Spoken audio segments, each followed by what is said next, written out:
ভারতকে খুশি করার জন্য এই মানুষগুলোকে হত্যা করা হয়েছে। সিলেটের ইলিয়াস আলীকে গুম করে হত্যা করা হয়েছে ভারতকে খুশি করার জন্য। তিনি ভারতীয় আধিপত্যবাদের বিরুদ্ধে কথা বলেছেন। শহীদ মাওলানা মতিউর রহমান নিজামী, শহীদ আলী হাসান মুজাহিদ, শহীদ কামারুজ্জামান, শহীদ আব্দুল কাদের মোল্লা, শহীদ অধ্যাপক গোলাম আজম রাহিমাহুমুল্লাহ নওয়ারাল্লাহু মারকাদাহুম ওয়া জাআলাল জান্নাতা মাথওয়াহুম। আমরা আরো দোয়া করছি আল্লাহ প্রত্যেককে শাহাদাতের সর্বোচ্চ মর্যাদা দান করুন।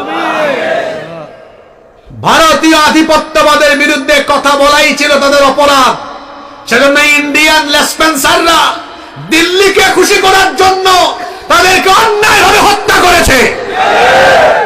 এই বিচারও বাংলাদেশের মাটিতে হবে ইনশাআল্লাহ।